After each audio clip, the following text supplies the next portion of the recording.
In the 1970s, a nation fell into silence, not slowly, but suddenly. People disappeared overnight. Homes were left untouched. Radio stations went quiet, and fear became the law. His name was Idi Amin, a man who promised order, but delivered terror. Out as a soldier, become a dictator, feared across the world. And what really happened inside the country he ruled. This is not just history. This is the story of a nation trapped inside fear. Idi Amin was born in rural Uganda around 1925. His childhood was simple and mostly undocumented. He had no formal education, no political background, no sign of power. But one thing set him apart: his physical presence. Tall, strong, fearless in combat. He joined the British colonial forces, the King's African Rifles. There, he learned discipline, but also authority, and something else: how power feels when it is held over others. No one knew it yet, but this was the beginning of something far darker. By the late 1960s, Uganda was unstable. The president at the time, Milton Obote, faced growing unrest.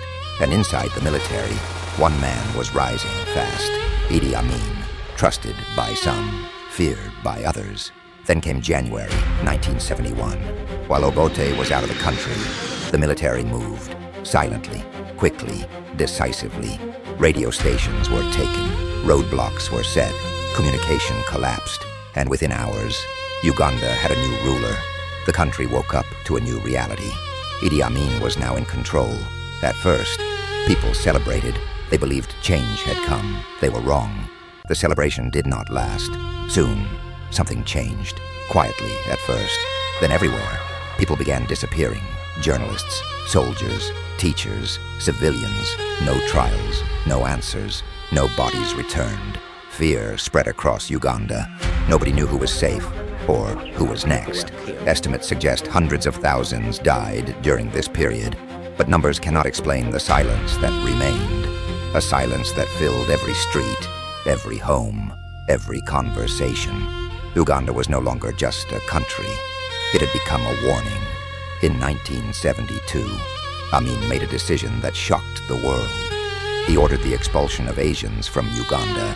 Many had lived there for generations. They ran businesses, built communities, raised families. They were given 90 days to leave. Just 90. What followed was chaos. Shops closed overnight. Trade collapsed. The economy fractured. And Uganda began to fall apart from within. The nation was being reshaped, not by progress, but by force. Idi Amin was not silent. He was loud, theatrical, unpredictable.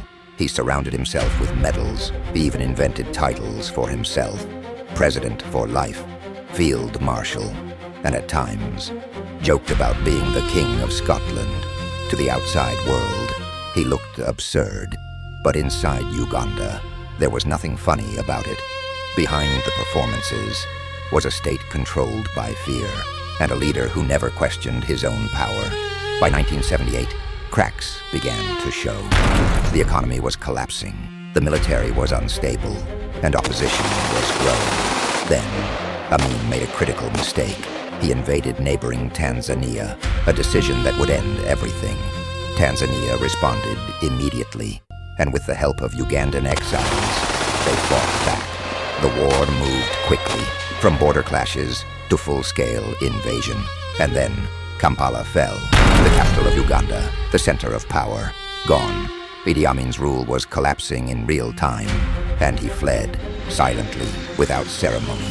Idi Amin escaped Uganda, first to Libya, then eventually to Saudi Arabia. There, he lived far from the world he once controlled. No armies, no speeches, no power, just silence. In 2003, he died, far from Uganda, far from the people who once feared him, and far from the country that still carries the weight of his rule. History does not always stay in the past. Sometimes it lingers, in memory, in silence, in generations that follow.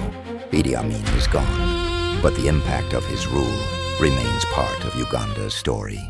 A reminder of how quickly power can change a nation, and how deeply fear can mark a people.